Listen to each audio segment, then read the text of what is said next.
Hello दोस्तों, share बाज़ार ज्ञान में आपका स्वागत है। आइए आज हम बात करते हैं बर्जर पेंट्स के बारे में।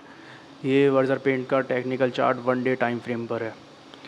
देखिए इस चार्ट में आप एक चीज़ गौर कीजिए कि कैंडल ने यहाँ पे इन्वर्टेड हैमर का फॉर्मेशन करा है। वहाँ से स्टॉक थोड़ा नीचे आया। हो सकता है ये स्टॉक दोबारा यहाँ आ जाए।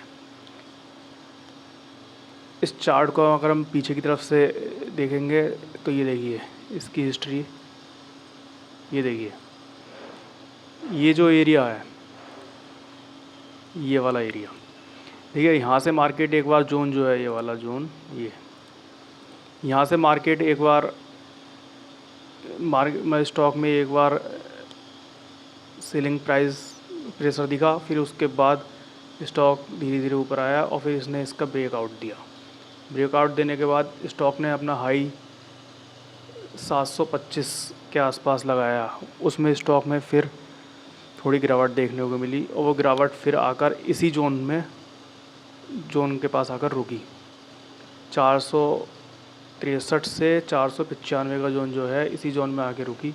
फिर उसके बाद स्टॉक में फिर थोड़ी तेज़ी आई और फिर उसके बाद फिर यहाँ पर आकर रुकी। और आप फिर देख सकते हैं कि यहाँ से टच करने के बाद स्टॉक की फिर तेज़ी आई और इसने अपना पिछला जो हाई था इसे ब्रेक करके अपना जो नेक्स्ट हाई बनाया वो 675 बनाया। उसके बाद फिर स्टॉक में सेलिंग प्रेशर आया। अब देखिए यहाँ पर जो इन्वर्टेड हैमर बनी है, हो सकता है कि स्टॉक अब फिर यहाँ से फिर इस पॉइंट तक आ सकता है। चलिए बात करते हैं कंपनी के फंडामेंटल के बारे में। देखिए स्टॉक का प्रेजेंट प्राइस जो है, करंट प्राइस, वो 571 रुपये है और कल के दिन स्टॉक में थोड़ी गिरावट थी 0.17% की।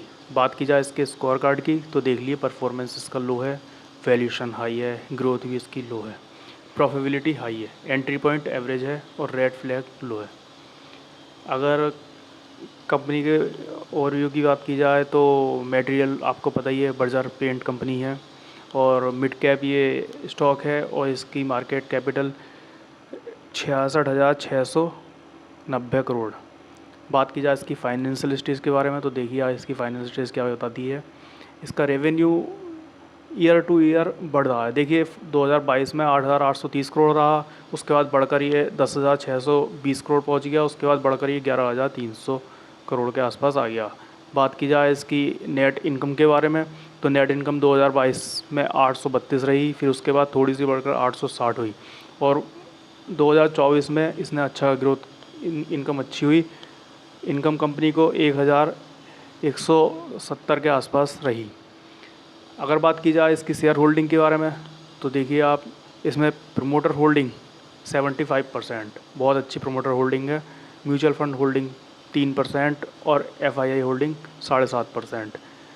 प्रमोटर होल्डिंग 74%, 75 कह सकते हैं क्योंकि 75% और वो कंटिन्यू हर क्वार्टरली यही रही है। ना प्रमोटर ने अपनी होल्डिंग कम करी है ना बढ़ाई है।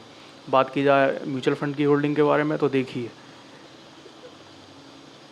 मार्च से मतलब कंटिन्यू 1 साल प्रमोटर होल्डिंग सेम रही है इनकी, प्रमोटर होल्डिंग नहीं, म्यूचुअल फंड होल्डिंग एक रही है। लेकिन लास्ट जून में इन्होंने अपनी होल्डिंग काफ़ी बढ़ा दी, 0.87% से 3.19%। ये अच्छी बात है कि म्यूचुअल फंड ने भी अपनी होल्डिंग इसमें बढ़ाई है। बात की जाए FII की तो FII ने होल्डिंग कंटिन्यू एक ही रही है, लेकिन इस लास्ट क्वार्टर उसने अपनी होल्डिंग थोड़ी कम करी है।